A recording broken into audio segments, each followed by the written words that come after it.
Bom, agora a gente vai tocar no assunto que a gente ouve muito, né? Que é assim, isso já não é para minha idade. Ou seja, quantos idosos, né, se autocolocam uma barreira falando que isso não é para minha idade, né? Só que a gente precisa entender o que está por trás desta fala, né? Então, por que será que ele fala isso? Será que é medo, né? Então, medo de pegar um aparelho como este, né? Um iPhone, né? E não saber usar? Será que é medo de abrir um computador, estragar e o filho vir reclamando que ele estragou o computador, né? Então, muitas coisas a gente precisa entender o que está por trás. Então, às vezes é porque a pessoa não quer mesmo aprender, né? E a gente tem que respeitar isso, porque é o que nós estamos falando. Nós temos diversos idosos, são diversas as velhices, né? E a gente tem que respeitar cada um, né? Desse tipos de idosos. Ou às vezes está algo por trás, né? Então, o medo, né? O medo do que o outro vai falar, né? Muitas pessoas tem eu vejo muito isso na minha prática, né? Tem uma autocobrança muito grande, né? Então tem pessoas que não se permitem errar. E não é porque ela é idosa, né? Ela sempre foi assim, né? Então, às vezes, ela não se permite experimentar algo novo pelo medo, né? De que alguém vai julgar aquilo que ela está fazendo como errado. E às vezes o julgamento é dela mesma, né? Então, a gente vai, então, trabalhar um pouquinho aqui nisso, isso já não é para a minha idade, da questão da tecnologia. Aí, gente, eu quero, é um filme, vocês não se importem, é uma língua que vocês, desconhecida para muitos, e eu quero que vocês fiquem prestando atenção na imagem. Pode pôr, Thaís, por favor. Aliás, né, Thaís, não saiu mesmo o som, né? Então ninguém nem vai perceber, né? Bom, agora eu também quero a ajuda de alguém. Vamos, professor Valdir, você tá aí? A Tatiana já fez kkk. Tatiana, se o professor Valdir não entrar, eu vou querer entender por que você fez o kkk. Vai lá, Tatiana, abre o microfone, me ajuda aí. Tá ouvindo? Oi, Tati, querida, tô ouvindo. Ah, funcionou. Ah, ó, meu santo é forte, Tati. Ô, Tati, por que você tá rindo? Uai, ele usou o tablet de tábua para picar os legumes lá. Ou seja, né, para quem não visualizou, exatamente o que a Tati tá falando, né? Então, olha só, né, Tati, o tablet ele usou para picar os legumes. E ainda pôs o tablet dele aonde, Tati? Lavou e guardou na lavadora, parece uma lavadora, né? Um escorredor de prato. Isso daí é uma máquina de lavar louça, exatamente. Então, assim, a filha ficou indignada, né? Porque ele usou o tablet como algo para uma porta-maneira, né? Ô, Tati, será que a filha tinha que ficar indignada ou ela tinha que tomar uma outra atitude? Será que este idoso não usou isso da maneira que ele conhece? O que você acha, Tati? Eu acho que aquele material o tablet ele não conhece, né? Por isso que ele usou parecendo uma tábua de vidro, no entanto, né? E ela assustou porque não é a realidade dela, não é? Exatamente. Tati, muito bom. Ou seja, o que você está provando para nós? A tecnologia, para muitas pessoas, ela é algo desconhecido. Se nós não treinarmos as pessoas para a era digital, as pessoas vão continuar ou tendo uma recusa em usar a tecnologia, ou vão usar a tecnologia da maneira que elas conhecem, Tati. É isso mesmo. Ele usou como uma tábua de carne, né? De cortar carne, de cortar legumes, né? E isso, Tati, sabe o que é o mais interessante? É a nossa realidade.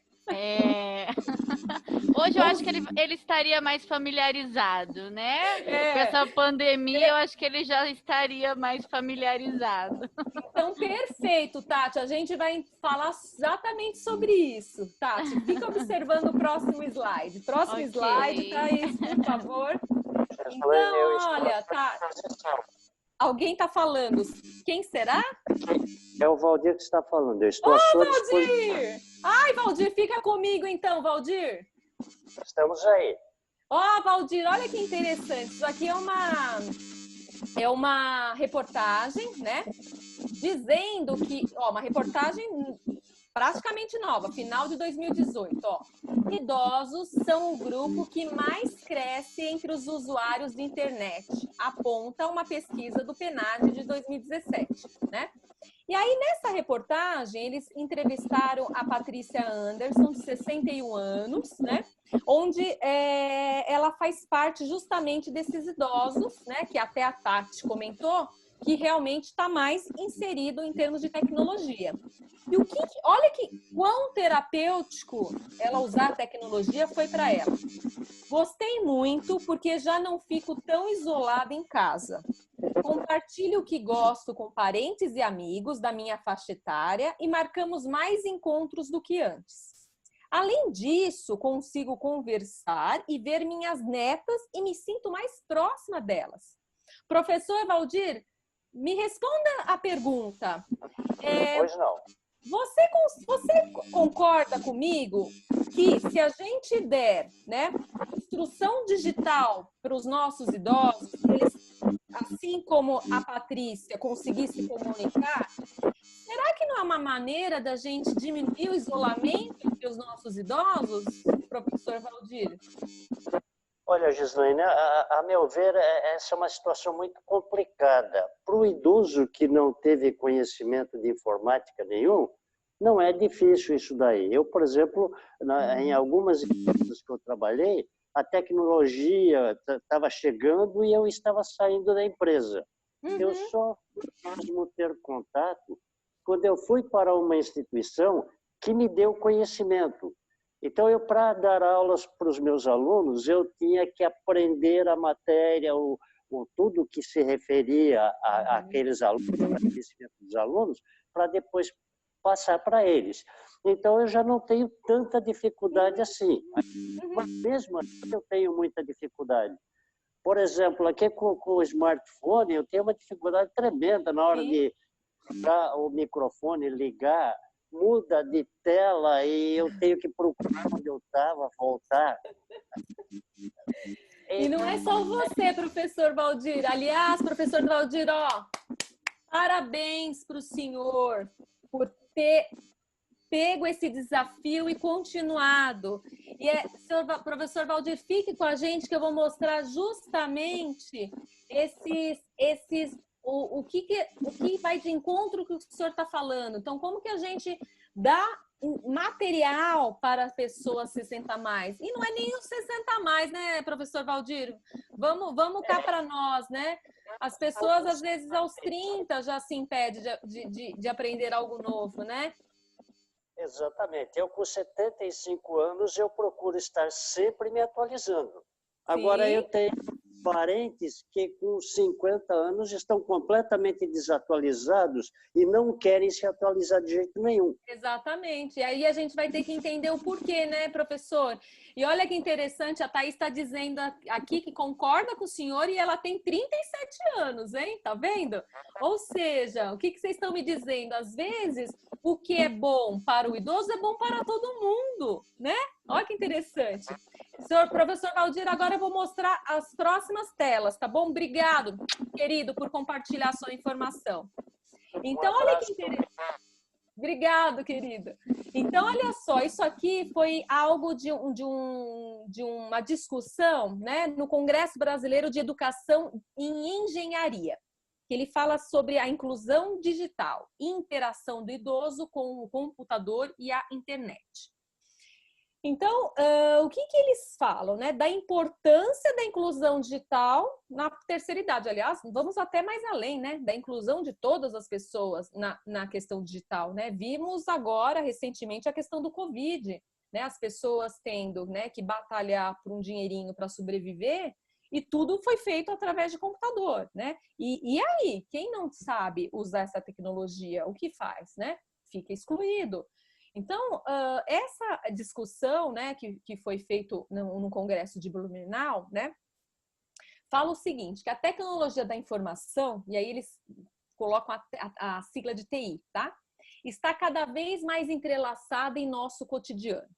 Então, as atividades estão muito dependentes da tecnologia da informação, quer seja nos lares, no lazer ou no trabalho, tornando imprescindível o saber da informática no dia a dia dos idosos. Próximo slide.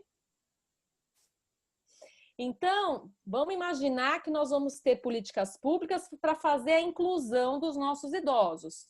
A gente não tem que só pensar em tecnologia, a gente tem que pensar no que ocorre biologicamente com o envelhecimento para dar inclusão digital, pensando em quem é aquele idoso, o que acontece biologicamente com ele, até psicologicamente, né? Para criar ferramentas que ele use, porque senão, se simplesmente eu comprar tablets e der para os meus idosos, a maioria não vai aderir, a gente vai entender por quê.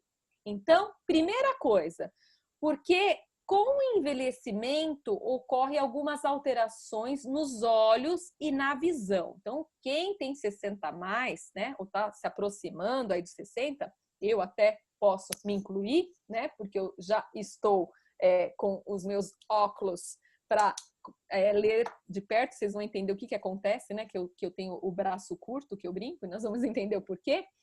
Então, com o envelhecimento, vocês já vão perceber uma perda da capacidade de focar, o que torna mais difícil executar tarefas como ler, escrever, jogar cartas e trabalhar no computador. Observe um declínio no contraste e percepção das cores, tornando mais difícil, por exemplo, distinguir seus tons, como algumas pessoas põem uma meia azul e uma preta, né? Vocês sabem disso. Ou onde termina um objeto e começa outro. Por que as pessoas às vezes caem, né, quando levantam à noite? Porque os olhos, elas até acostumarem com o ambiente escuro do quarto, demora um pouco, né? E se a pessoa já quer levantar rapidamente, a probabilidade de ela cair é muito alta. Então, a gente precisa orientar as pessoas, né? Que há mudanças com o envelhecimento. Há uma necessidade de mais luz para enxergar bem ou mais tempo para ajustar os níveis de luz, que eu acabei de dar o exemplo, né? Você tem que sentar na cama, esperar um pouco, até para a fóvea dos olhos se acostumar com aquela escuridão para poder levantar. Por isso que a gente tanto fala para pôr aquela luzinha, né? À noite, ou deixar pelo menos a porta do banheiro, né, um pouco aberta, para que o cérebro e os olhos se acomodem e você consiga andar tranquilamente pelo seu quarto até o banheiro, né? E aí, vocês, então, de 30, 40, já devem estar percebendo que vocês têm braço curto. O braço curto, gente, é o sinal de uma presbiopia, que é algo que ocorre, né, conforme nós vamos envelhecendo. Ou seja, e por que isso ocorre? As imagens são formadas na retina, né? E aí, o que acontece? Como vocês estão vendo, e aí eu peço para a Thaís me ajudar, nesse olho, isso aqui são 2 olhos, tá? Que está embaixo do braço comprido aí, né? Porque ele brinca falando que a gente, para resolver o problema, a gente teria que ter um braço maior, né? Então, nós temos esse olho aí do lado esquerdo, né? Onde o objeto, ele está distante, né? Como nós vimos na figura. E aí, o que acontece? Nesse exemplo, a musculatura está relaxada. E no outro olho, o que acontece? O objeto próximo e a musculatura está contraída. Então, a presbiopia, que é justamente essa contração aí que ocorre, né, conforme nós vamos envelhecendo, ela vai impedir que a gente leia as coisas de perto. E por isso que a gente fala que o problema é ter braço curto, né? Porque se a gente tivesse um braço maior, a gente não precisaria usar óculos, né? Porque a gente conseguiria ver as imagens nitidamente, né? Então, a gente precisa, né? Olha que interessante, nós estamos falando de inclusão digital, Gislaine. O que você está falando de miopia? A gente precisa entender que ocorre com o envelhecimento. Próximo slide. Porque se a gente vai pensar numa inclusão digital, a gente não vai poder usar os mesmos instrumentais que as pessoas que não têm presbiopia usam, né? Então, a gente vai ter que pensar, sim, num tablet específico para idosos. Vamos imaginar, o problema não é visual, o problema é motor. A pessoa tem início de uma doença de Parkinson, então ela vai ter tremor. Então, a gente vai ter que pensar, sim, pessoas com dificuldades motoras, né? E aí vocês estão vendo ao lado, né, a mudança de um teclado para algo mais simplificado, né? Então, um teclado mais simples, onde eu tenho poucos botões, onde eu coloco cores diferenciadas, porque assim o cérebro entende melhor para que serve cada comando. E nós temos aqui em preto, tá? E se você puder chamar atenção para mim no exemplo, ó, e embaixo também, é um joystick, né? Onde a pessoa, ela não precisa se preocupar, né? A pessoa com Parkinson, por exemplo, que tem um tremor, ela não precisa se preocupar, porque o joystick, ele direciona, ele diminui a questão do tremor, tornando mais eficaz o uso para o paciente idoso com Parkinson, né? Então, a gente tem que pensar na inclusão digital, mas pensar em quais são os produtos que nós vamos utilizar para essas pessoas. E aí, nós vamos agora para uma outra questão, né? Que é a seguinte: é verdade que o velho é desatento, ou seja, não presta atenção em nada? Será que isso é verdade? Agora eu quero ver Vera, Verinha, conhecida de todos. Vera, você pode me ajudar nessa atividade, querida? Posso. Ô, Vera, tinha que te chamar, né, Vera? Batemos tanto papo no início, né? Ô, Vera, querida, é assim. No próximo slide vai ter uma palavra. E aí, Vera, eu não quero que você leia a palavra, tá bom? Eu quero que você fale a cor com que a palavra está pintada. Pode ser, Vera? Vamos ver se eu consigo. Consegue? Tenho fé em você, Vera. Vamos lá, Thaís, por favor. Próximo slide. Então, qual a cor da palavra, Vera? Vai aparecer. Próximo slide. Vermelho. Isso! Ô, Vera, nessa atividade, a maioria das pessoas falam azul. Você sabe por quê? É aquela mudança aí da memória que não está distinguindo a informação visual com a informação intelectual. As meninas estão falando que sempre erra nesse exercício. Esse é um exercício clássico, eu tenho certeza, Vera, que seus amigos aí, ó, são 52 pessoas nos vendo, alguém leu azul, viu? Eu tenho certeza, eu só não vou falar quem foi, tá bom? Ô, Vera, isso é algo que a gente chama de atenção seletiva, Vera. Olha que interessante. O que é atenção seletiva? É a capacidade que eu tenho de prestar atenção numa informação e inibir outros estímulos, Vera. Então, aqui eu preciso prestar atenção na cor e inibir, Vera, a leitura da palavra, né? E aí, Vera, nós vamos perceber que com o envelhecimento, algumas atenções realmente se modificam, tá, Vera? Algumas prevalecem, são tão iguais quanto numa pessoa jovem, mas outras realmente têm uma modificação, tá ok, Vera? Perfeito. Obrigada, viu, querida? Ó, parabéns, você foi, rápida. Não, é que a gente vai ficando seletiva. Tô vendo, mas o seletivo aqui deu certo, Vera. Obrigada, querida. Obrigada a você.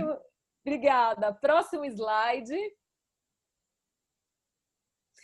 Aí eu vou brincar com os nossos homens. Que bom que tem homens. E aí eu quero ver se as mulheres concordam com isso, tá? Mas é claro que os homens conseguem fazer várias coisas ao mesmo tempo. Por exemplo, enquanto lavam a cara, molham o chão e o espelho. Isso é verdade, meninas? Vocês que têm os maridos aí, né?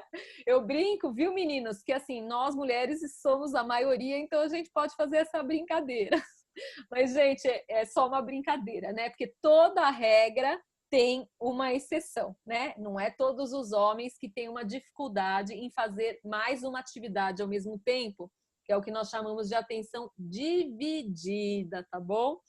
Então, olha Desculpa, só. é porque as mulheres não ensinaram eles direitinho. Boa! Muito bem, Vera! Ou seja... Preconceito contra os homens. Quem é que está falando aqui comigo que eu não consigo ver? É o Donato. Ô, Donato, é preconceito, né? Mas eu vou defender vocês, viu, Donato? Pode deixar. Não, não é preconceito, era abrir espaço para que eles façam várias coisas ao tempo. Ou As seja, o mulheres estão problema tá sempre nas na mulheres, né? frente. É isso Né? Não, tem que mesmo, dar Vera. espaço para eles fazerem, senão como é que eles vão aprender? Não era agora. Quem que falou que não era agora? Pode participar da conversa, gente. Então, olha só, nós estamos, é claro, levantando um tema polêmico, mas eu vou defender os dois lados, né? Então, olha que interessante. O cérebro, gente, ele precisa muito do ambiente para se formar. E aí, o que acontece? Vamos retomar lá na pré-história. Na pré-história, né, o homem ia caçar. Então, por isso que o homem tem uma atenção focada grande, porque ele só tinha que pensar na caça, né? Trazer a comida para a família. Já a mulher tinha que cuidar da caça, né? Limpar para fazer daquela caça uma comida, tinha que limpar o ambiente dela, tinha que cuidar dos filhos. Então, nós temos aí estudos científicos demonstrando que, basicamente, o treino leva uma pessoa a ser mais focado ou leva uma pessoa a ter essa atenção dividida, né? É claro que é isso, toda regra tem uma exceção. Por quê? Porque um homem pode ter uma ótima atenção dividida, como uma mulher também pode ter uma ótima atenção focada, né? E como a Verinha falou aí, né? Poxa, se nós não educarmos os nossos homens também para nos ajudarmos, né? Todas as mulheres vão morrer de cabelo branco e arrepiado, né? Porque branco é bonito, mas arrepiado, né?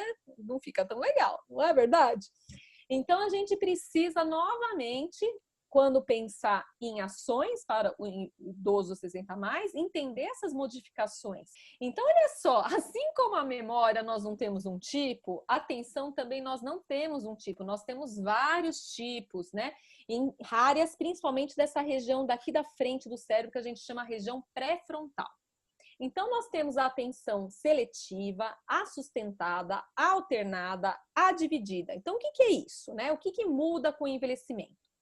Então, a atenção sustentada, que é o que vocês chamam concentração, ela tem o mesmo desempenho que pessoas jovens, tá bom? Então, isso não muda. O que vai ter uma modificação é nas outras três atenções, desculpa. Então, a atenção seletiva, o que é isso? É a capacidade que eu tenho de fazer uma atividade, como eu falei para vocês, e inibir estímulos interferentes. Então, vamos imaginar. Eu estou montando um programa para o meu idoso, né? Vamos lá, da questão da inclusão digital, né? E aí eu coloco ele numa sala onde ao lado são outras salas com muitas pessoas falando ao mesmo tempo. Isso é bom para o meu idoso? Não. Por quê? Porque se eu sei que tem uma modificação com o envelhecimento da atenção seletiva, eu tenho que garantir que não haja interferências de barulhos ao redor, né? Como eu tenho que garantir que na mesa dele só tem aquilo que ele precisa, para ele não se distrair com outras coisas. Então, isso é importante quando eu vou pensar em o que eu vou propor para o meu idoso. Outra coisa, é mais difícil para o idoso manter a atenção dividida. O que é atenção dividida? É fazer duas coisas simultaneamente. Por exemplo, ouvir a minha aula e escrever, né? É claro que se for algo conhecido que eu estou falando, então o desempenho do idoso vai ser igual à pessoa mais jovem. Mas se for algo mais difícil, algo novo, isso se torna mais difícil. Então, quando eu vou falar com o meu idoso, eu tenho que exigir que ele não faça duas coisas ao mesmo tempo. Eu tenho que exigir que ele faça uma atividade ao mesmo tempo, né? E outra coisa é a atenção alternada, que é, por exemplo, você está mexendo uma panela ao fogo, tocar o telefone que está lá na sala, você parar de mexer na panela, ter que atender o telefone e voltar a mexer na panela. Isso é atenção alternada, ou seja, onde você alterna atividades. Então, se eu sei que o idoso tem maior dificuldade, num simples exemplo como esse, eu precisaria ter, né, um corta-fogo, por exemplo, porque se ele não voltar na panela, né, queima a casa, né? Então, a gente precisa, sim, entender de sério para entender quais são as estratégias que nós vamos utilizar. Outra pergunta, o idoso é hipocondríaco, né? Então, assim, quando vocês pensam no idoso, né? Vocês acham que isso é verdadeiro? Deixa eu ver. Armando, você pode entrar novamente, se você estiver aí? Opa, tô aqui. Ô, querido. Tá Aqui. firme e forte, isso mesmo. Armando, você acha que o idoso é hipocondríaco? O que você acha disso? Depende, né? A gente tem uma visão um pouco dos dois ângulos, né? Um de que ele se preocupa mais porque ele sente mais limitações. E outra que também, às vezes, tem alguns idosos que acham que tá tudo bem, que não quer ir no médico, né? Principalmente os homens. As mulheres se cuidam mais, mas os homens é uma loucura, né? Então, assim, acredito que, no geral, acredito que eles são um pouco mais preocupados, principalmente as mulheres. Por isso que Ótimo. vivem mais, né? Tá vendo, Armando? Ó, já tá bom, a aula já tá boa para reflexões, né? A própria reflexão, né? É isso mesmo, Armando. Obrigado, querido. E vamos então verificar isso, Armando. Novamente, fica aí um pouquinho comigo. Então, olha só, vamos ouvir o que o Conselho Federal de Farmácia falou sobre isso, viu, Armando? Então, é uma reportagem então, do CFF, né, que é o Conselho então, de Farmácia, que fala assim, não é só mania de doença. Então, o que ele propõe? Esqueça a imagem da pessoa mais velha com pensamento negativista, e remédio sempre à mão. A hipocondria é uma doença mental que causa muito sofrimento a homens e mulheres em todas as faixas etárias, até mesmo na infância. Então, Armando, rotular alguém de hipocondríaco, primeiro que a gente tem que entender que hipocondria é uma doença. Ela precisa realmente entender quem são essas pessoas que têm este transtorno, tá? É um transtorno mental, né? E que não é do idoso, né? A pessoa, aliás, vem antes, né? E a pessoa que é hipocondríaca, né? Que tem a doença antes, né? Vai aos 20, 30 anos que desperta a doença, ela vai continuar sendo uma pessoa com hipocondria, né? Então, não é do idoso isso, é da pessoa, né? E essa doença, só para vocês terem uma ideia, né? A maior prevalência dela é aos 20 ou 30 anos, né? Então, a gente precisa quebrar essa coisa do preconceito, né? De que todo idoso é hipocondríaco. Não. Primeiro que hipocondria é uma doença e pode afetar pessoas em diversas faixas etárias. Então, é claro, né, que quando a gente pensa em envelhecimento, a gente tem que realmente falar em polifarmácia. O que é polifarmácia? É o uso, né, de mais de um medicamento. Então, como vocês podem ver aqui no gráfico, ó, em média, os idosos acima de 60 anos, eles usam em média, aí, 5 medicações, né? É claro que pode ter um que não usa nenhuma e pode que ter alguém que usa mais de 11 medicações, né? Então, isso varia muito, até por conta das patologias que aquele idoso tem. Agora, o que eu quero chamar atenção é para os perigos, né? De algo que é muito comum, né? E poucas pessoas falam, é a automedicação, né? Então, parar de chamar a vizinha não é formada em medicina, então isso de tomar o remédio da vizinha não é bom, né? Assim como acreditar em tudo que o Dr. Google fala também não é bom. Expõe principalmente e ainda mais a pessoa 60 a mais. E aí, isso é um estudo, né, que foi publicado na revista de Ciência de Saúde Coletiva, que diz o seguinte, que pelo menos 35% dos medicamentos adquiridos no Brasil são feitos através de automedicação, que é um problema.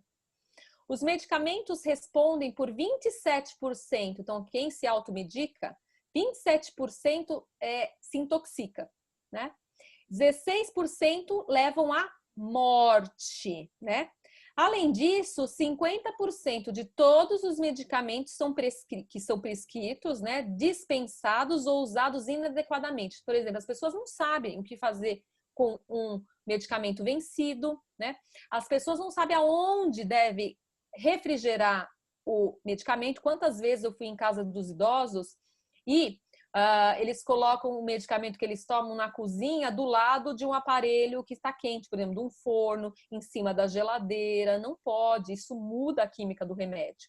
Quantas vezes eu vi pessoas, só porque o remédio tem aquela linha do meio, cortarem o remédio ao meio. E aí eu lhes pergunto, como você sabe o quanto de medicamento tem de um lado e quanto medicamento tem do outro? Aquela linha, gente, ela não foi feita em sua grande maioria dos remédios, nem pode cortar ao meio, né? Por isso que você tem que perguntar para o seu médico. Porque aquela linha, ela é simplesmente para tirar, é um embolo que tira o remédio na produção, é uma máquina que justamente libera através daquela linha. Então, é mentira que todos os remédios podem ser cortados, né? Aliás, isso é um grande problema. Às vezes a pessoa fala que o medicamento não está fazendo efeito. Não, é porque você cortou o medicamento, parte da ação daquele medicamento foi para um lado e parte foi para o outro, tá bom? Então, a gente precisa entender, né, dos riscos da questão dos medicamentos, né? Uma outra coisa que a gente fala tanto de educação digital, a gente tem que falar em educação em saúde.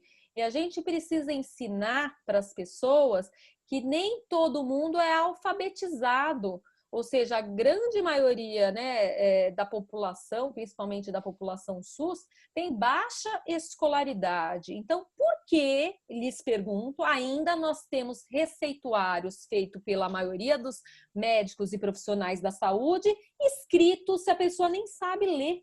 Nós temos idosos analfabetos funcionais, ou seja, que realmente estudaram por alguns anos, mas não sabem ler. Então, aqui é um estudo de uma revista de grande impacto internacional, é o CVE, e aí ela fala que a prescrição para pacientes com baixa escolaridade, ela tem que vir em forma de desenho, porque a gente tem que sim tornar os idosos responsáveis pela sua saúde, mas nós temos que dar os recursos para isso. Então, como vocês podem ver aqui, ó, é uma prescrição onde fala para que, tá em inglês, tá? Então eu vou ler para vocês, né? Aqui é para que serve, né? Então tem várias imagens, ó, mostrando que aqui é um problema de colesterol, ó, aqui é diabetes, aqui é um doce, né? Aqui serve para o coração, né?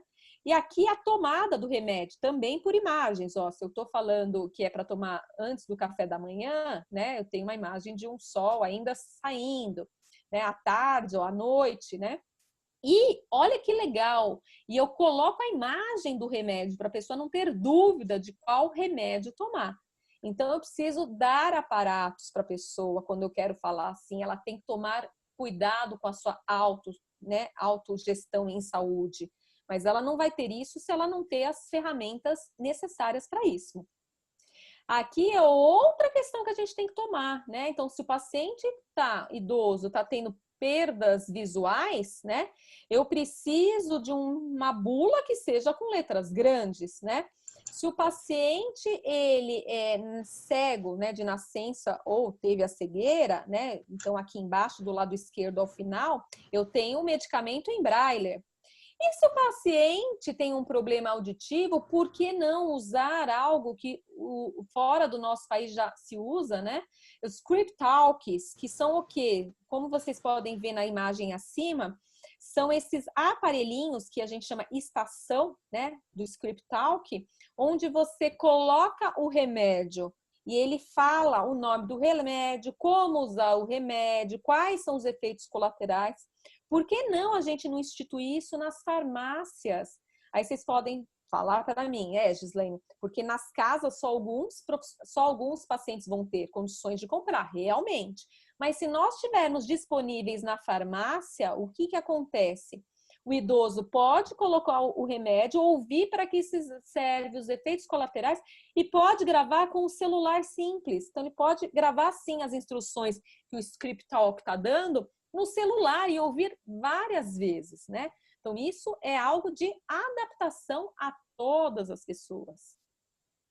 Bom, uma outra pergunta que vocês falam, né, é: estou perdendo músculo? E isso, gente, é verdade. Com o envelhecimento, a gente perde massa muscular. Aqui tem um famoso aí para vocês, né? Quem nunca viu nas telinhas, Arnold Schwarzenegger. Arnold Schwarzenegger antes dos 60, Arnold Schwarzenegger depois dos 60 anos, né? Arnold Schwarzenegger continua treinando, né? Então, vocês podem ver que o físico, em termos de formato, não é o mesmo, é claro, né? Mas ele continua, né? Se exercitando. Próximo slide. E por que ele continua se exercitando? Porque, como vocês podem ver no gráfico, ó, a partir aqui, ó, dos 30 anos, a gente vai tendo 24% de perda de massa muscular, e a gente tem a questão da perda óssea aí, né? Sendo que 15% de perda ocorre a cada década após os 70 anos. Então, gente, não é de se admirar que o idoso tenha quedas, né? Ele tem risco de quedas. E muitas vezes o idoso cai, não é porque ele não prestou atenção, é que justamente rompeu aí, vamos dizer grosseiramente, um osso e aí ele caiu, né? Por conta de uma osteoporose. Então, às vezes ele teve a osteoporose e por isso ele caiu, e não o contrário. Aqui realmente é, então, uma informação, né? Onde tem uma, para vocês verem como que é uma musculatura jovem, aqui uma musculatura com atrofia e 2 exames de imagem mostrando essa hipertrofia e a infiltração aqui, ó, de gordura. Então, isso é comum conforme nós vamos envelhecendo. E aí, então, nós temos que sim falar de algo que ocorre com o envelhecimento, que é a sarcopenia, né? Então, a sarcopenia é uma doença, então, natural, né, do envelhecimento e leva à perda da massa muscular, logo leva à dificuldade de força e mobilidade. Então, o que é força? Então, uma pessoa que levantava uma cadeira não consegue mais. Imobilidade, uma pessoa que andava um determinado percurso não consegue mais. Por que que a gente tem que entender de sarcopenia? Para a gente atuar no nosso ambiente. Então, do lado esquerdo, vocês estão vendo um idoso subindo num ônibus em Porto Alegre. Olha a dificuldade, né? Por isso que não é à toa que eles caiam, né? Se machuquem. E o quanto a gente gasta em indenizações. Agora, se nós pensarmos na prevenção, nós vamos pensar do lado direito. Olha que legal, né? Em vários países, e não estou só falando em países ricos, uma plataforma, né, que serve tanto o idoso como acima, nós estamos vendo que aparentemente não tem problema de mobilidade, quanto a um idoso com uma alteração e um problema de mobilidade. Então, a gente precisa entender de sarcopenia para pensar nessas ações. Aqui, gente, olha que legal, a gente precisa envolver empresas nessa nossa jornada, né? A gente precisa conversar com os empresários. Os empresários, eles podem sim, devem ter soluções para ajudar nessa mistificação do envelhecimento como algo de invalidez, né? Aqui é um supermercado alemão. Olha que legal, ele adaptou, obrigada, Thaís, ele adaptou o carrinho. Ou seja, ele colocou neste carrinho uma plataforma para a pessoa sentar. Aí vocês vão falar assim, Giz, mas o que isso impacta economicamente em dinheiro? Um simples aparato como esse levou esse mercado a aumentar 25% das vendas. Então, a gente tem que parar de achar que a gente não pode realmente pensar, né, em estratégias que envolvam empresas, né? É bom para o idoso e é bom para a empresa, né? Tudo, gente, quando a gente vai acordar, tem que ser bom para os dois lados, porque se não for bom para um lado, não tem negócio, né? E aí eu falo por experiência própria, né? Porque lá no Sírio-Libanês a gente montou um curso de gerontologia em empreendedorismo, porque a gente precisa entender como negociar, né? Como fazer produtos que atraiam, né? E para desmistificar essa coisa do idoso, né? Então, não estou falando que as empresas são legais, né? Elas não são legais, porque as empresas pensam em lucro. Mas que legal, né? Que nós temos um aparato que eu consiga sentar e fazer compras, né? E aqui, gente, é outro produto. Por que uma bengala tem que ser simplesmente uma bengala, né? Uma bengala, ela pode me dar funcionalidade para tomar um café da tarde, pode ser um aparato do meu próprio ambiente, pode ser usado aqui embaixo para mim colocar o meu tablet, pode ser usado, sim, para mim pôr meu tricô. Por que uma bengala pode ser só uma bengala? Nós temos que nos fazer essas perguntas. Isso é importante para o mercado, né? Olha que interessante, paciente com uma dificuldade de mobilidade, né? Tem dificuldade para tomar banho. Eu preciso sim ter aparatos em hospitais, né? Em ELPIs, pensando na questão da mobilidade. Aí vocês vão falar, mas Giz, tudo é caro. Sim, tudo é caro dependente do produto. Então, do lado esquerdo, nós temos algo que realmente é mais caro, né? Mas é uma banheira que nos dá mobilidade. Mas do nosso lado direito, nós temos uma cadeira de rodas com a mesma função que usa poucos recursos. Como vocês podem perceber aí, simplesmente nós usamos plásticos, né? Então, dá sim para a gente dar o mesmo conforto com diferentes bolsos. Aqui, gente, se a gente tem uma pessoa com algum problema na mobilidade fina, né? Então, um paciente com Parkinson ou o que a gente chama tremor essencial, e ela não quer usar roupas com velcros porque ela acha feia, por que não a gente não cria no mercado aparatos como esses para subir zippers, né? Só aqui, ó, do lado esquerdo é uma chave adaptada onde é usada para subir um zíper, né? Isso não custa quase nada. Aí agora a gente vai falar de um assunto que eu gosto muito, que isso é algo que as pessoas ficam muito de cabelo em pé, querem fugir do assunto. E aí eu pus até entre aspas, que é o idoso deu o que tinha que dar. Então agora o assunto aqui, gente, é sexualidade com o envelhecimento.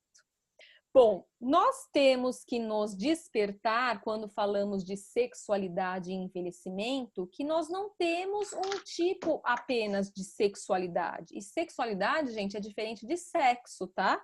Sexualidade é como eu percebo eu com o meu corpo, eu com as mudanças do meu corpo, o quanto eu me sinto bonita, atraente para os outros, né? Como eu me sinto bem com a minha própria sexualidade. E nós temos que pensar que nós temos diversos idosos, né? Nós temos o idoso heterossexual, idoso homossexual, o idoso trans, né? Não sei se vocês sabem, esta aqui de vermelho, ela era ele, né? E ele era, para quem gosta aí de reality shows, ele era esposo da Kardashians, né? Kardashians são aquelas moças que tem um seriado que passa o dia a dia delas, né? E o quanto, né, ele teve que mudar, né, os seus conceitos, se perceber na sua sexualidade, e o quanto ele teve coragem, né, por ele estar no mundo artístico, de mudar, né, a opção sexual dele para aquilo que ele quer, né, para aquilo que ele se sente bem, né? Então aqui é um slide para a gente falar sim de quebras do preconceito, né? E aí não é só do idoso, né, mas de todo mundo, né, da quebra do preconceito quanto à nossa sexualidade. E a gente tem que entender que nesses diversos idosos, nessas diversas velhices, nós vamos ter de um lado a sexualidade negada, né? Que é como se não fosse possível uma imagem sexual na qual os componentes físicos, sociais e os emocionais reais estivessem envolvidos para você se tornar uma pessoa atraente para os outros. E como também a gente tem que quebrar o conceito do espectro na sexualidade imposta, né? Naquela sexualidade onde as pessoas se identificam com pessoas jovens, né, dotadas de potencialidades sexuais, como se o idoso, né, tem que ter aquele corpo desejado. Então, para ser desejado, tem que ter aquele corpo musculoso, tem que ser lindo, tem que encher-se de botox. Não sou contra botox, não sou contra cirurgias, tá? Eu sou contra uma pessoa que se modifica porque ela tem que aparentar para o outro, né, algo que é da magnitude do irreal, né? Ou seja, por que eu tenho que me descaracterizar para ser atraente ao outro, né? O que eu chamo a atenção também desse slide? A gente tem que falar de sexualidade. E por que nós temos que falar de sexualidade? Porque o número de idosos com HIV no Brasil cresce em 103%, ou seja, cresceu em 103% na última década. Porque as doenças sexualmente transmissíveis não param de crescer. Então, a gente tem que tirar o tabu, né? Os idosos, sim, estão se relacionando mais. Os idosos, sim, estão transando, né? Estão transando e tem que ter algo aberto, né? Tem quantas idosas que eu atendo e falo, olha, eu transo, mas eu quero cada um na sua casa. E a gente tem que respeitar isso, né? E temos que entender que isso faz parte do humano e a gente tem que dar, então, algo preventivo para que isso não aconteça? E aí vem as propagandas. Olha que propaganda legal, né? Sem ter alguma coisa ligada ao ageísmo. Ó. Camisinha e gel, depois dos 50, experimenta, né? Olha isso, né? Porque o que acontece? A gente vê muitas pessoas que perderam o seu cônjuge, né? Às vezes o seu cônjuge era o primeiro relacionamento sexual que eles tiveram na vida, e eles partem do princípio que se o cônjuge, né, foi uma pessoa que só teve vida sexual com ela, então que os demais vão ter também só com a mesma pessoa. E aí é um problema, né? Porque aí é onde está vindo muito as doenças venéreas pelo um conceito anterior ao que nós temos agora, né? Outra coisa que a gente tem que falar é moradia. Quando ficar mais velho, vou morar com os meus filhos? O que vocês acham? Quem que pode responder essa pergunta para mim?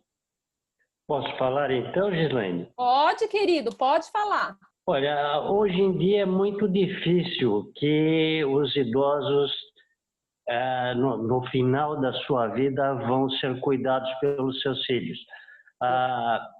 Eu estou no Conselho Estadual do Idoso e o que a gente vê de denúncias de filhos, de netos, de parentes, segregando o mais possível o idoso. Então, parece-me que os jovens, os mais jovens hoje, estão menos sensíveis a essa causa. Parece-me que os idosos, apesar de sempre eles são considerados como estorvo para os mais jovens. Então, eu acho muito difícil. E é por isso que há um crescimento muito grande de instituições especializadas em cuidar de idosos, porque os jovens, eles não se preparam para isso. Eles não têm nem o feeling de dizer que o idoso tem que ser cuidado. Não é uma obrigação, não é é simplesmente um peso para as famílias, o idoso. Então, eles procuram sempre segregar cada vez mais o idoso. Segundo algumas leituras, em tempos remotos, os índios, eles eram, os nômades principalmente, eles largavam os idosos com uma certa quantidade de comida e iam embora, e ele que morresse ali à míngua, para que não atrapalhasse o deslocamento. Então, isso é normal. Eu acho até que é normal isso daí para o ser humano, de deixar de lado o idoso e não cuidar do idoso. Professor Valdir, então você tá criando, né? Então, o que eu chamo de um olhar, né? Então, como que eu olho essa coisa da moradia, né? E, professor Valdir, como eu olho a questão da moradia, lembrando que teremos muitos idosos, e será que realmente é o filho que tem que cuidar? É isso que o senhor está questionando, né? E se for o filho, como que vai ser esse cuidado, né? Então, o que nós... Opa, pode falar. Quem é que está falando que eu não estou vendo? Quem é que está falando? Oi, Vera. Pode falar, querida. Eu penso que nós estamos num novo momento no Brasil, porque a gente foi habituado, filho cuida de avô, da avó, da mãe, mas o tempo mudou. O importante é como é que eu me preparo para o meu envelhecer. Você, jovem, como vai ser o seu envelhecer? Aonde você vai? Se a gente está falando que vai diminuir a população jovem, quem vai cuidar de você? Então, como é que eu estou me organizando para este momento que eu não posso ficar sozinha? Eu acho que é isso que a gente tem que... não é delegar para o outro, mas o que me diz respeito. Hoje a minha cabeça funciona. Como é que eu estou pensando para amanhã? Perfeito. Eu posso falar também? Oi, Armando. Fale, querido. Então, estão contribuindo muito bem. Essa questão do idoso, eu acredito pessoalmente, né, que ele precisa ter mais autonomia. Essa política mudou muito, né, de ele ser dependente. Os meus pais estão na faixa dos 80 e eu estou mudando a minha vida para poder acompanhar o envelhecimento deles, não trazer eles para minha casa. Porque vai ser difícil essa migração, ele não quer, né? Minhas irmãs não entendem o processo, acham que, de repente, não, mas trazer a mãe para perto é mais fácil para cuidar, né? Mas eles não querem sair da casa deles, do espaço deles, da comunidade onde eles vivem, né? Então, eu estou mudando para próximo deles, para cuidar deles até o momento que eles não decidirem mais. A partir do momento que eles não decidirem, aí sim eu precisarei tomar algumas atitudes, né? Mas enquanto eles estiverem conscientes, eu não vou tirar eles da comunidade, entendeu? Ou seja, né, Armando, você está perguntando para eles o que eles querem, né? Né? Eles merecem, né? Ótimo, vocês estão... Deixa eu só então retomar aqui que deixa eu ver, a Selma quer fazer um comentário? Quero sim. Vai lá, Selma. Eu sou assistente social da IUP, Abrigo a Idosos de Assis, né? E estou muito envolvida no plano de contingência e o Covid que aconteceu lá dentro, o surto. Meu filho falou, mãe, você vai querer morar em uma instituição? Na semana passada eu falei, sim, se eu ver que dentro da minha casa, com o meu filho, quem vai cuidar de mim, não vai ter todo o cuidado que uma instituição tem, todo o compromisso, toda a responsabilidade, todo o vínculo com a comunidade, é a melhor opção. Na minha opinião, se for uma instituição bem cuidada, com gestores com compromisso, não vejo que uma casa deixada lá, a pessoa, às vezes até sem contato com o mundo, né? Já aconteceu de chegar idoso e falar, eu não sabia o que estava acontecendo no mundo, meu filho não me levava em lugar nenhum. Quanto à instituição, a comunidade está vinculada o tempo todo, né? A sociedade, os médicos, a interação. Hoje eu tenho consciência de que o meu envelhecimento ele será, né, normal, porém com uma consciência. Se não estiver bem em casa, uma instituição de longa permanência será meu final feliz. Ou seja, Selma, muito obrigado. O que vocês estão dizendo? Vocês perceberam que cada um tem uma posição? É isso que vocês vão encontrar. Não é a posição da Selma, não é a posição da Vera, não é a posição do Armando, são várias posições. Vocês vão encontrar isso. Então, a verdade de vocês não é a verdade de todos. E para a gente pensar em políticas públicas, a gente tem que ter dados científicos. Primeiro, que é respeitar o idoso, né? Então, a Vera é diferente da Selma, a gente já percebeu. O que é diferente do Armando, né? Então, a gente tem que pensar nessas diversidades, não é só o meu ponto de vista. E para ser mais científico, a gente tem que entender, mas que idoso nós estamos falando? Se nós estamos falando de moradia, mas que idoso é esse? É o idoso, 1% da população vai ser, sim, institucionalizado, vai ter, sim, que ser cuidado num ambiente de longa permanência, porque vai ter, sim, um quadro, por exemplo, demencial moderado avançado. 4% vão estar acamados.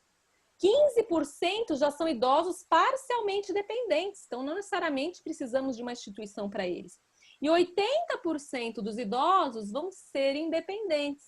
Então, se a gente criar, né, políticas públicas, a gente tem que pensar nesses dados científicos e entender que a Vera não é o Armando, que não é a Isabela. E aí a gente tem que entender os quereres, né? Então, quando sim eu vou ter que ser cuidado numa instituição de longa permanência, porque o meu filho é único e ele não pode parar de trabalhar para cuidar de mim, as coisas mudaram. Ou como sim eu não vou querer cuidar do meu pai, que é um estuprador, me estuprou a vida inteira e vocês querem que eu cuide dele? A gente tem que entender as histórias de vida, né? Então é isso, entender o ponto de vista de cada um, o porquê que aquele idoso não é cuidado, porque o idoso às vezes não é cuidado, porque a vida inteira ele foi ruim para a família, não é? Então a gente tem que entender essas diversas velhices e temos que dar soluções, né? Então, só voltando um pouquinho no anterior, então o que vocês estão vendo muito nas notícias? Que idosos trocam lares por repúblicas para envelhecimento junto com os amigos. O termo república aqui, né, na verdade, é o que a gente chama e entende por comunidade. Então, os próprios idosos se unem, né, E eles vão pensar em como eles vão morar juntos, né? E aí sem ter uma instituição ou sem ser um lar, né, de idosos ou um prédio para idosos. Não, às vezes é simplesmente ver o que se tem, quem tem a casa de quem pode mudar para onde, né? E se unir nisso. Uma outra coisa que se fala, aí sim, né? São modelos de lugares construídos por empresas, né? Onde as pessoas, então, cada um mora na sua casa e tem uma sede central. É claro que isso tem um custo diferente do anterior, né? Então, o anterior, eu uno as pessoas, vejo como é a casa de cada um e onde a gente pode se agrupar em qual casa, ou seja, naquilo que a gente tem. E aqui, eu acho que não vai conseguir passar o filminho, né? Mas aqui é um filme que eu gostaria muito que vocês assistissem, que é Se Vivêssemos Todos Juntos. É um filme maravilhoso, que realmente tira o estigma do que nós estamos falando, né? Quem é quem, aonde quer morar e o porquê. E vai ter, sim, pessoas institucionalizadas, e vai ter, sim, pessoas querendo ser institucionalizadas, né? A gente vai ter que lidar com essa população. E vai ter, sim, conflitos. Faz parte do humano, gente, ter conflitos em qualquer momento da vida. Então, aqui, neste filme, vocês vão ver que eles dividem as tarefas domésticas, né? E até homens, né? Quem acha que homem não tem que fazer as coisas, tem que fazer sim. E aqui vamos assistir, acho que vai dar para assistir um pouquinho do filme, tá? É um filme francês, mas eu trouxe a legenda em português.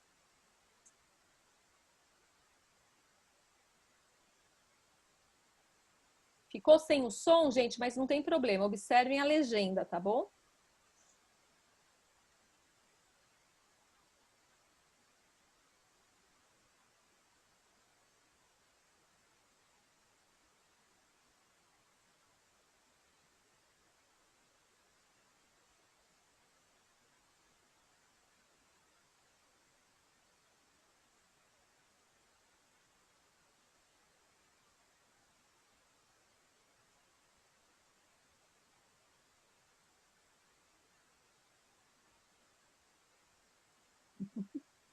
Então, o que ele demonstra, né? Ele demonstra que eles têm um amigo, né? Eles conhecem esse amigo, eles conhecem o ideal desse amigo, e a ideia daquele amigo não é ficar numa instituição de longa permanência. Então, ele estava numa instituição de longa permanência e os amigos se reuniram para falar, não, você vai viver conosco, você não quis viver, né, na sua vida inteira numa instituição de longa permanência.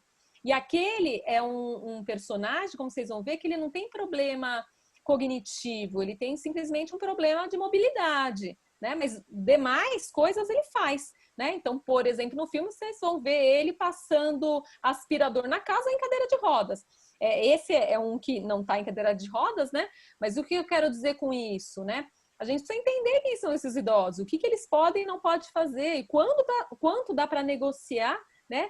Para viver em comunidade, né? Então, nós vamos ter, sim, que pensar novos modelos, né? Então, eu estou trazendo coisas para vocês repensarem, né? Pensar que tem diversas possibilidades aí para a gente trabalhar.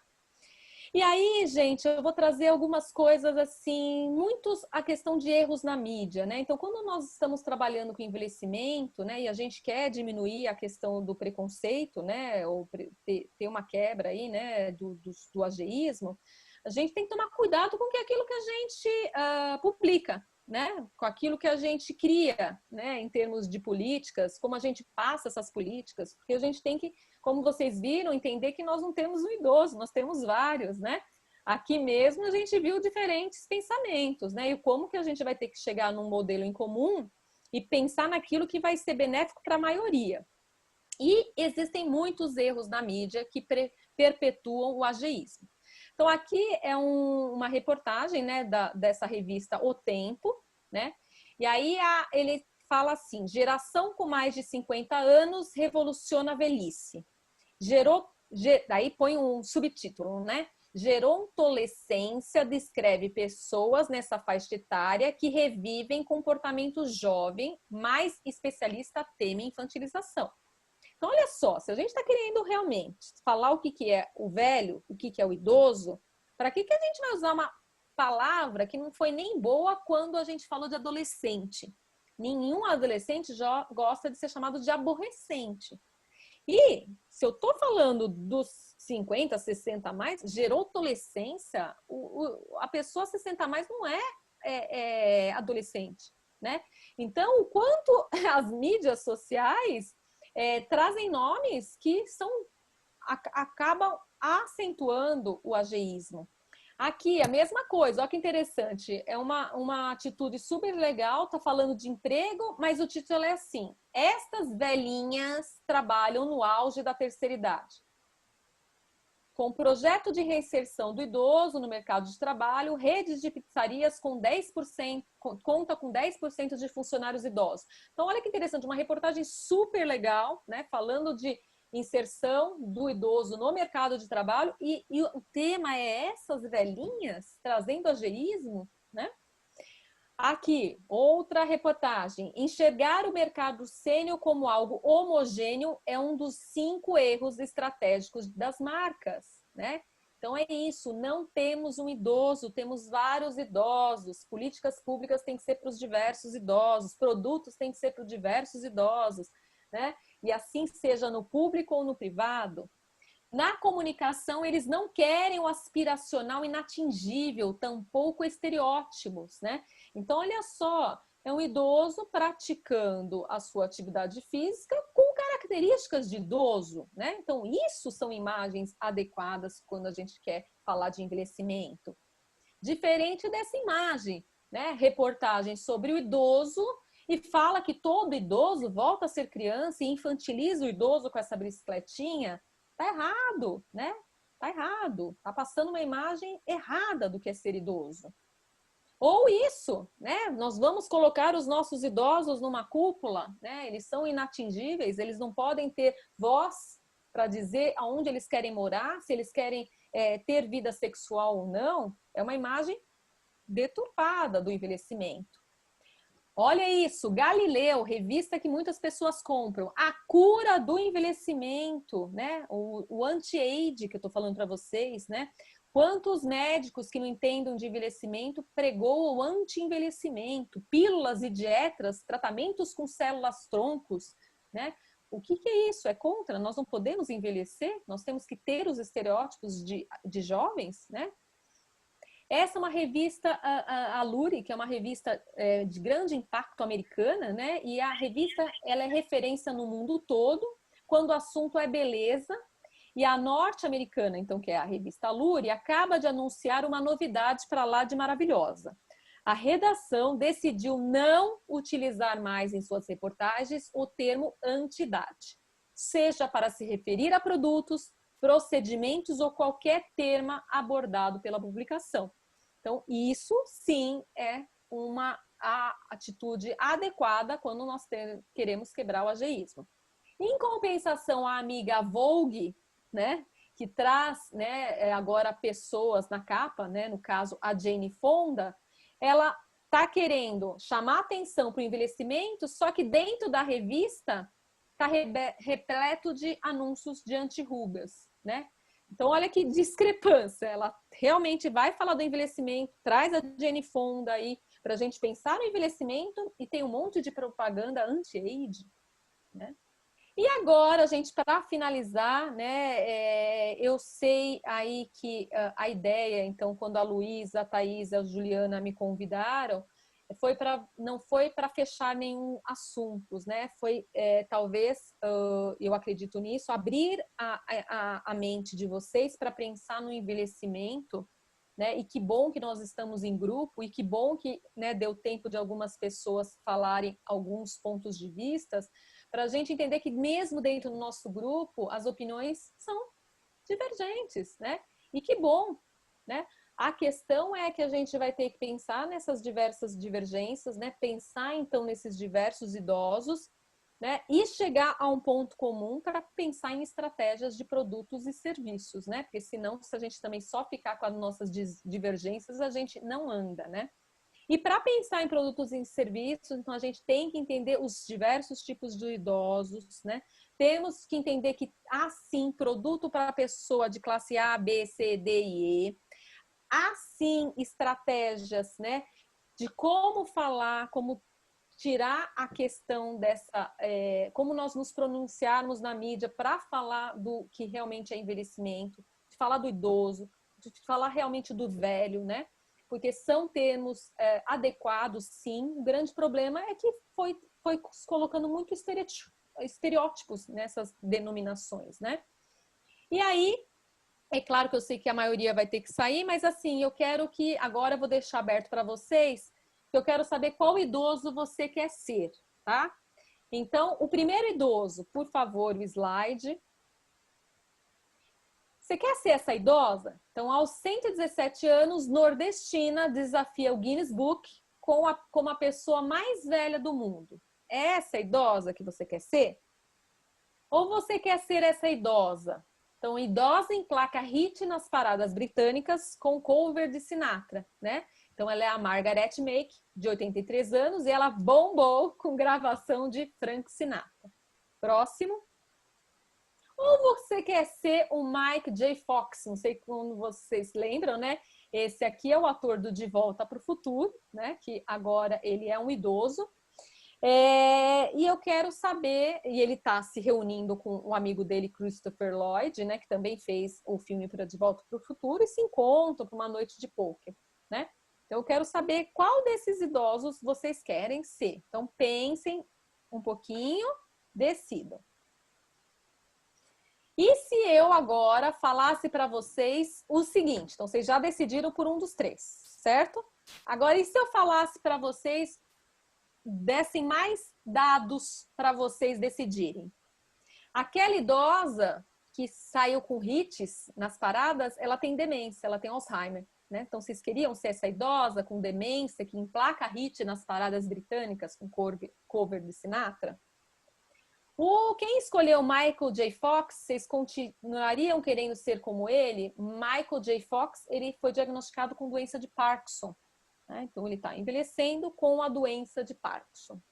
Para quem respondeu que quer ser a nordestina de 117 anos, ó que interessante. Ela fuma e muito e revela que entre um cigarro e o outro, né? Então, ela gosta de um cigarro ou outro, mas o fumo não é desses industriais, não, ela fala, né? Ela fala que ela mesma faz o próprio cigarro, né? Então, olha que interessante, né? Nós podemos ser qualquer um deles, sendo um ou sendo outro, né? Nós vamos ter que reconhecer as nossas potencialidades e as nossas limitações. Nós somos, gente, a vida toda potencialidades e limitações, né? Não existe o sim sem o não, nem existe o arco-íris se não tiver todas as cores, né? E a gente vai ter que, então, entender dessa diversidade de idosos e pensar no que a gente vai propor para a maioria deles, tá? E eu vou fechar aqui com uma frase, pode passar e abrir para a gente conversar, né? E eu gosto muito desse último slide. Com o tempo, mudanças fisiológicas ocorrem, não é? Com o envelhecimento, nós temos mudanças em tudo, no físico, no cognitivo, no psicológico e no social, em tudo. Então, ocorrem mudanças nos corpos de todos, mas são os preconceitos que levam muitos a crer que essas alterações são as principais causas de disfunções e insatisfações com o ser velho, né? Então, eu quero que vocês pensem nisso. E aí, ó, a gente volta para aquele primeiro slide, que é quando que nós nos tornamos velhos, tá? Então, Luísa, Thaís, Juliana, eu quero saber se a gente pode, então, agora abrir para uma discussão. O que vocês acham? Podemos sim, Giz, com certeza. Pessoal, primeiro, Giz, muito obrigada. É um conteúdo super rico, né? Eu acho que para quem está na área do envelhecimento há mais tempo, tem familiaridade com algumas coisas, nos foram trazidos uns pontos de vista bem interessantes, né? Novas soluções que estão aparecendo, que é legal também para a gente saber o que tem acontecido, né? E queria abrir então para vocês que estão aqui, quem quiser trazer colaboração, dúvidas ou seus comentários sobre isso, acho que é bacana também a gente discutir um pouco sobre esse conteúdo. Então podem ficar à vontade, pessoal. Posso falar? Claro! Claro! Bom, vou colocar que o envelhecer começa na gestação. Dependendo como uma criança vai ser durante a gestação, como essa mãe vai ter acesso ou não a uma série de necessidades básicas para levar essa gestação até o fim, o idoso com problema já nasceu ou não. No meio do caminho, a qualidade de vida e acesso ou não que eu tiver vai direcionar o meu envelhecer. Eu sou velha, né? Tenho 69 anos. Por enquanto estou bem. Né? Mas como é que eu cheguei até aqui? E amanhã vai ser como?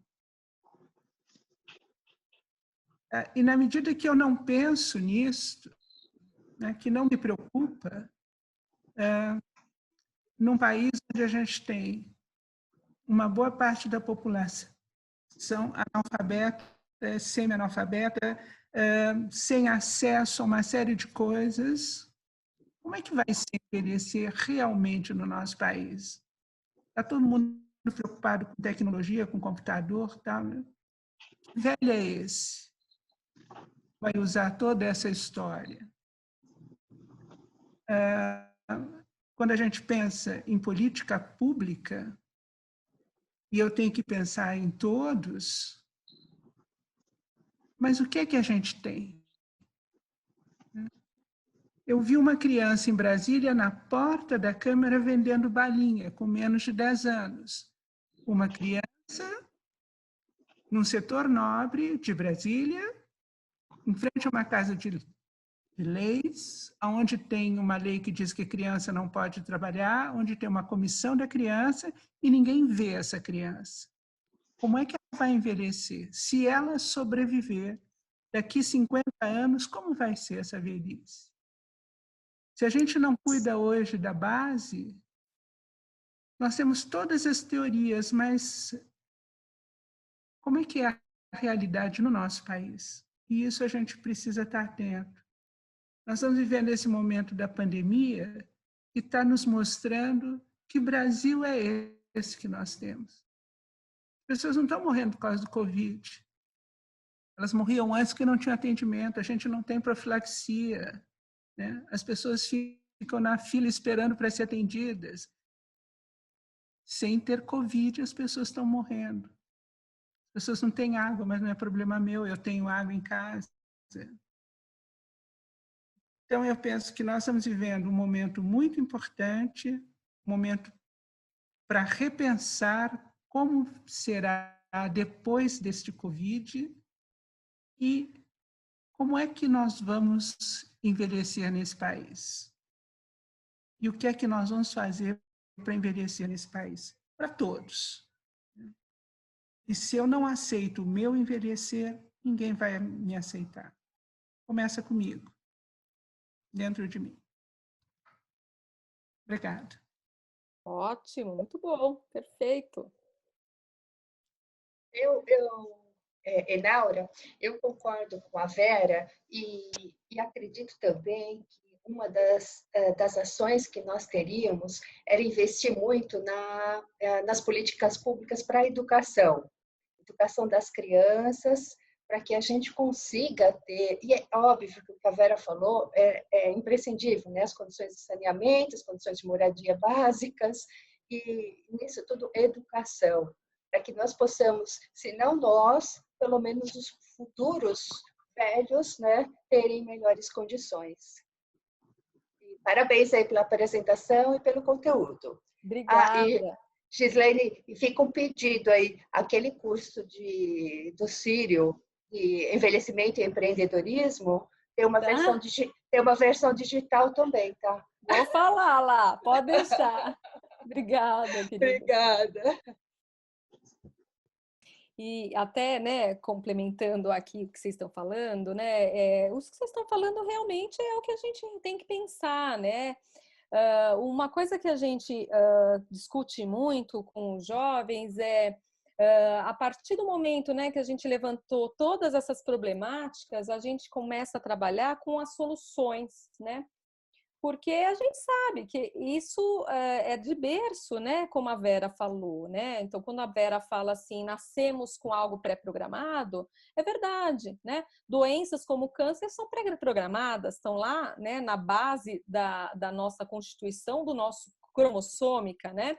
Agora, quando ela vai manifestar, é isso que nós vamos ter que trabalhar, porque a gente não vai poder ir lá, ainda não temos nada que vamos lá na genética modificar, mas a gente tem o quê? O que a Vera disse muito bem. O que nós vamos dar de condições para essa criança, né, que já nasceu programada com isso? Quais são as ações?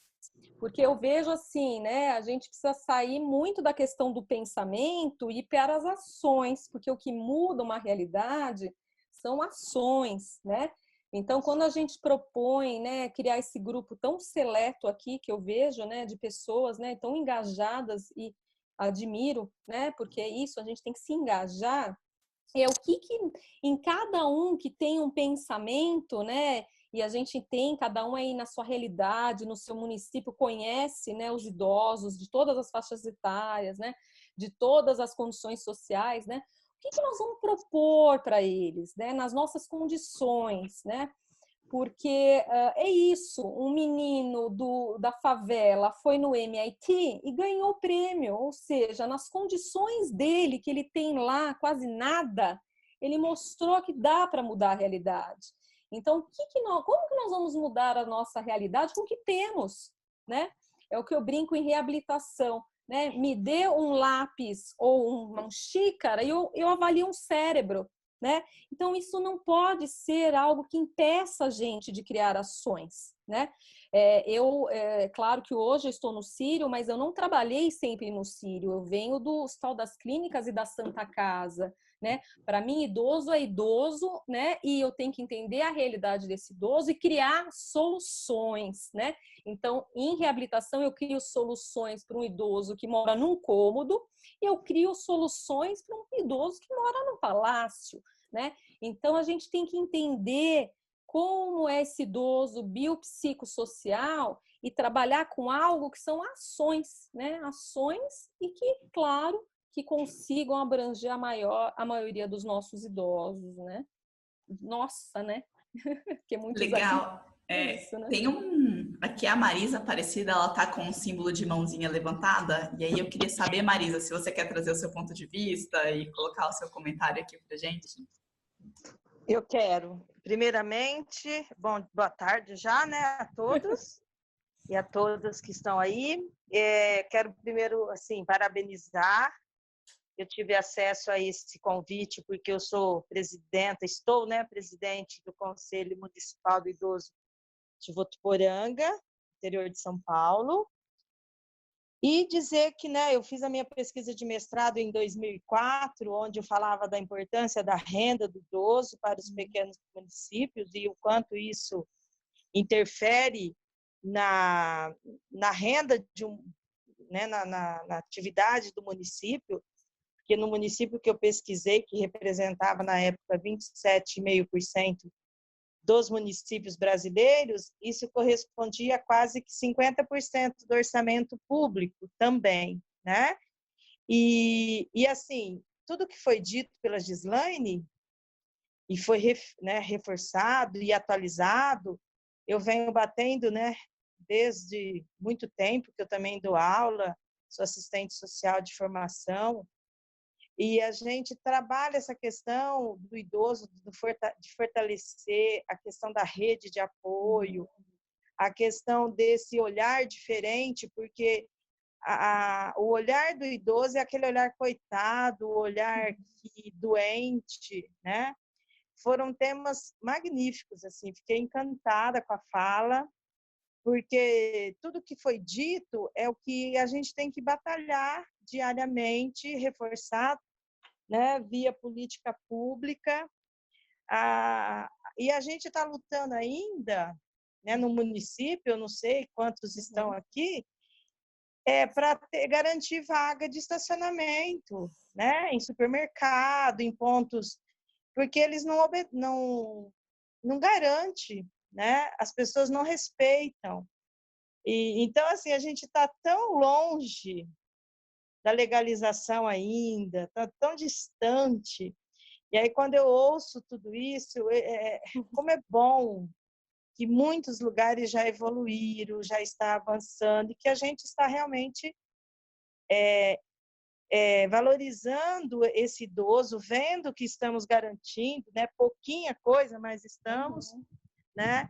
E que bom, assim, que eu não estou sozinha nessa batalha, né? Porque às vezes eu falo e parece que eu sou um ser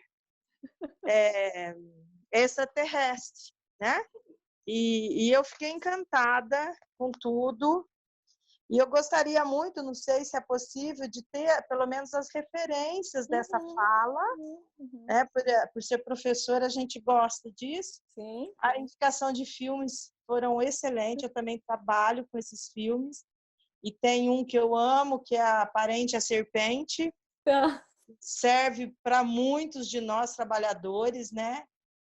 Não sei se você conhece. Sim. Que é maravilhoso. Eu acho que essa é a nossa realidade do Brasil como um todo, né?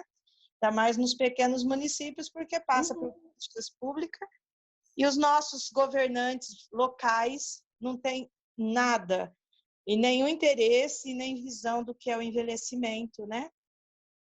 Nem social, nem psicossocial, nem nada. Eles não compreendem nada disso. E tem aquela visão primária de que envelheceu, acabou e está tudo certo, né? Era isso que eu queria falar e te dar parabéns. Obrigada. Maravilhada. Eu que tenho que parabenizá-los pelas colocações. Um abraço a todos. Abraço. E até amanhã para a equipe aí, porque tá show de bola. Legal, Marisa. Quem puder estar aí junto com a gente amanhã vai ser super legal também. E é isso, acho que a gente fica muito feliz de ver mais gente participando e o objetivo desse projeto é realmente fortalecer, empoderar, instrumentalizar os conselhos. Então, a gente fica muito feliz com a participação de vocês aqui. Posso falar só mais uma coisinha para terminar? Claro! A primeira coisa, nós temos uma Constituição que nos diz o que nós temos que fazer. Então, a Constituição me dá direitos e deveres. Eu tenho que estar atento. Gislaine, você está num hospital que não faz só cardiologia, ele vai além disso. E nós temos aí na capital, Einstein, você estudante Pazzanese, o Hospital das Clínicas, porque tiveram lá atrás médicos super competentes, o Atene, o FEA, que passaram nesses espaços e abriram para outras histórias, perceberam o seu paciente. E é isso que a gente precisa. Que essa situação que vocês desencadearam no serviço de vocês seja replicado nos outros serviços. Então, além de auscultar e indicar cirurgia ou reabilitação ou qualquer outra coisa, existe o indivíduo. E esses serviços conseguem ver o indivíduo, ele vai ter uma qualidade de vida em função daquilo que ele recebe. E nós temos que estar atentos e valorizar quem está fazendo o trabalho correto e adequado. Quando a gente vê gente jovem comandando essa história, as meninas da Telos, eu chamo meninas porque velhinha a gente chama os outros de meninas, não tem jeito, né? Você é jovem executando um trabalho, e isto é o que a gente precisa. A gente precisa de gente ativa. O problema não são os políticos, os problemas somos nós que não fazemos. Somos nós que não damos direcionamento. Tivemos conferências, e daí? A nossa conferência, o governador ainda não recebeu o que a gente decidiu, né? porque ao encaminhar me mandaram falar com o ministro da Justiça e não com o governador, com o secretário da Justiça e não com o governador. E daí veio a pandemia, e lógico, agora o negócio é a pandemia, mas e depois da pandemia? Né? Eu daqui a pouco estou saindo do conselho, mas eu já estou preparando uma carta para o governador, porque eu não posso aceitar isso. Eu não posso aceitar qualquer coisa. O problema não é o governador, o problema é que está em volta dele. Né? E somos nós que temos que estar atentos, sim. As coisas só vão mudar se nós estivermos atentos. E agradeço muito ter tido a oportunidade de te ouvir. Muito obrigada. Eu que agradeço, Vera. Agradeço vocês todos. Aliás, é isso, né, Vera? Somos nós que vamos mudar, né, a nossa própria história, né? E que bom que somos muitos, né? Porque eu estou vendo que somos muitos aqui, né? Ficar até esse horário, né, com esse número de pessoas, né, é algo magnífico, né? Quer dizer que o quanto nós estamos engajados, né? E somos nós mesmos, Vera. Concordo plenamente com você. Mais alguém, gente, quer contribuir, trazer algum comentário? Oi. Oi, Cristina. Agora eu tô vendo, tá? Cristina, tá vendo? Achei excelente a sua fala, a participação dos colegas presentes, da Vera, sempre fazendo uma intervenção muito cidadã. Eu acho que é importante isso, muito importante a gente olhar dessa forma, né? Sobre o papel de cada um, nós, ou como conselheiros, ou como profissionais da área que trabalha com idoso. Mas eu queria só colocar uma coisa assim, além de tudo isso que é muito importante, né? Que é a resistência, a insistência, o estar atento, como falou a Vera, que eu acho que é chave isso. Eu queria falar de uma coisa também assim subjetiva, que é como é importante cada um de nós também cultivar a sua essência, entendeu? E a sua capacidade de olhar o mundo com ternura, com humor, com bom humor, entendeu? Com generosidade. Então, algo que, assim, atitudes desse tipo, amorosas, com amorosidade, são fundamentais. Não competitivas, não com ódio, não com exclusão, com rechaço e tal. Então, eu só queria falar desse lado, né, que é uma coisa que eu acho que pelo menos eu tenho procurado, né, cultivar, e vejo que isso é importante nas relações dentro do conselho mesmo, que é respeito, confiança, respeito aos potenciais, a generosidade, a escuta, enfim.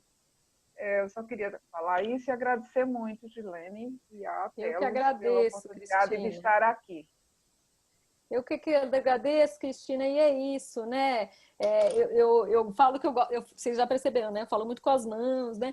É isso, né? A gente tem que praticar isso, né? É isso mesmo, o amor, fazer as coisas com amor, né?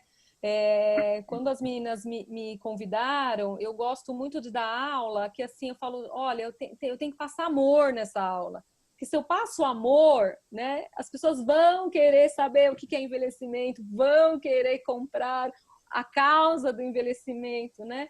Então, eu acredito muito nisso que você falou, né? É o afeto, é o amor, cuidar do outro, a empatia, né? Vamos ser mais empáticos com a dor do outro, né? Isso é fundamental. Parabéns, muito obrigada, viu? Uma linda colocação, acho que foi muito bem colocado, assim. E aí, gente, eu acho que eu vou aproveitar, então, essa colocação super legal para a gente encerrar aqui. Eu sei que a gente passou muito do horário, e aí peço desculpa a todos, assim, mas é muito interessante para a gente também ter a participação, né? E que vocês comentem, tragam suas experiências também. Mas é isso, então eu acho que a gente encerra por aqui hoje. Muito obrigada a presença de todos vocês. Obrigada, Gis, mais uma vez, pela sua Obrigada colaboração você. aqui com a gente. E, pessoal, eu vou encerrar aqui, então. E aí fica o convite para amanhã, então, para vocês virem. A gente vai falar sobre políticas públicas e também vai ter um profissional trazendo o diagnóstico do Estado, que foi feito pelas SEDES. Acho que também vai ser muito rico e bastante complementar ao tema que a gente trouxe aqui hoje.